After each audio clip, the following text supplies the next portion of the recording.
Hi hello. आज मी माझ्या महालक्ष्मीच्या मुखवट्याचा मळवट कसा भरतं तो तुम्हाला दाखवणार आहे. तर माझ्याकडं हा जो मुखवटा आहे हा खूप 2-3 वर्षापूर्वीचा आहे. तर त्याच्यावर कुंकू लावून लावून थोडंसं रेड रेड पण आला आहे. तर मी ह्यावेळेस ठरवलं की आज ह्यावेळेस जरा वेगळं लुक देऊन पाहू. तसा हा चेहरा खूप छान आहे, पण एका स्त्रीचा चेहरा असल्यासारखा वाटतो. तर मला त्याला देवीचं स्वरूप द्यावं असं वाटते, म्हणून मला असं सुचलं की मळवट भरून बघूया.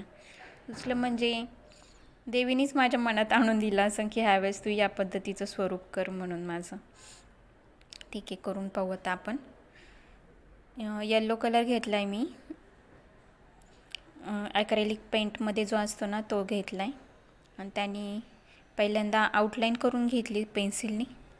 आउटलाईन केली ना की मग सोपं पडतं आपल्याला, व्यवस्थित कलर देता येतो. कारण यामध्ये मुखवट्यामध्ये कसं असतं, इतकं बारकाईने कलर द्यावा लागतो ना, थोडं जरी मागं पुढं झालं ना ते व्यवस्थित दिसत नाही आणि लुक एकदम चेंज होतो, काहीतरी वेगळंच वाटतं. त्यामुळे एकदम हळूच आणि जपून, म्हणजे हात इतका थरथरतो ना असं करताना, असं वाटतं की आपल्याकडून काही चुकलं नाही पाहिजे, काही चुकत तर नाही ना, तर वेगळा आकार तर नाही आहे. थोडंसं असा नाजूक काम करायला अवघड आहे जरा. अवघड म्हणजे व्यवस्थित केलं तर ते व्यवस्थित दिसेल, नाहीतर उगाच वाकडं तिकडं मग ते विचित्र वाटेल. त्यामुळे आधी आउटलाईन करून घ्या, मग त्यानंतर कलर द्या. मी असं छान येल्लो कलर दिला आहे, किती छान वाटते. आता मळवट भरल्यासारखं वाटते. मस्त आउटलाईन केल्यामुळे व्यवस्थित जमते ते भुवयांच्या मध्ये. भुवईला चिटकून नाही द्यायचा तो येल्लो कलर, थोडी स्पेस ठेवा. बाजारामध्ये भरपूर कलरचे म्हणजे का त्याचे गंध वगैरे वेगवेगळे प्रकार भेटतात पाहायला. त्या पद्धतीने पण तुम्ही करू शकता, पण मी इथे चंद्रकोर करायचा प्रयत्न चालला आहे माझा. चंद्रकोर करायचं ठरवलं आहे. मस्त वाटते. आता तर रेड कलर घेतला आहे चंद्रकोरसाठी.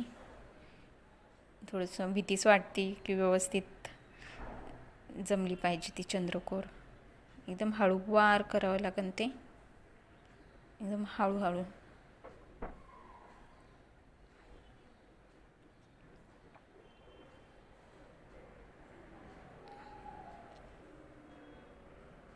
हे मार्गशीर्ष महिना आहे ना, 4 गुरुवारचा. तर असं वाटतं किती लवकर संपून चालला आहे हा. असं वाटतं 8 दिवसांचा तरी पाहिजे होता, 8 गुरुवार तरी पाहिजे होते, म्हणजे अष्टदेवींचं स्वरूप देता आलं असतं प्रत्येक मुखवट्याला. प्रत्येक वेळेस वेगवेगळं सजावट करता आली असतील. खूप छान वाटतं असं वेगळं स्वरूप केलं ना की असं पाहतच राहावं वाटतं. त्या दिवशी तर मन एकदम प्रसन्न वाटतं, आपल्याला वेगळाच आनंद वाटतो त्यातून. आणि असं वाटतं की आपण आपल्या हाताने हे मळवट वगैरे चंद्रकोर स्वतःच्या हाताने सगळं सजावट केली की आपल्या मनातच ती लक्ष्मीचं स्वरूप रुजतं, आणि त्या पद्धतीनेच कलर वगैरे सजावट करतो.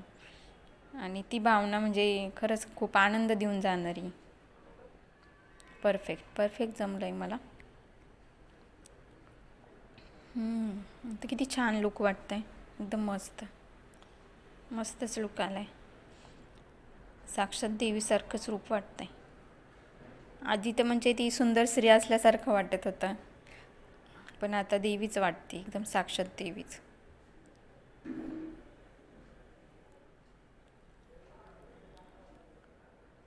थोडासा कलर वाळून दिला म्हणजे परत एकदा त्याच्यावरून फिरवलं की मग डार्क कलर वाटतं. हे थोडेसे फेंट कलर असतात ना, त्यावरून परत एकदा फिरवलं का व्यवस्थित वाटते. आणि थोडीशी आउटलाईन पण देता येते, फिनिशिंग करता येते. एकदम भारी वाटतं. देवीचा मुखवटा व्यवस्थित असला ना की तुम्ही दागिने जास्त नाही घातले तरी पण खूप सुंदर वाटतं. किती छान वाटते. आता दागिने जरी थोडे असले, मुखवटा एकदम आखीव रेखीव असला का देवीचं स्वरूप येऊन जातं. तर मी इथे थोडंसं डोळ्यांच्या वरती रेड करते, म्हणजे छान वाटेल, म्हणजे ते हुबेहूब डोळे वाटतील.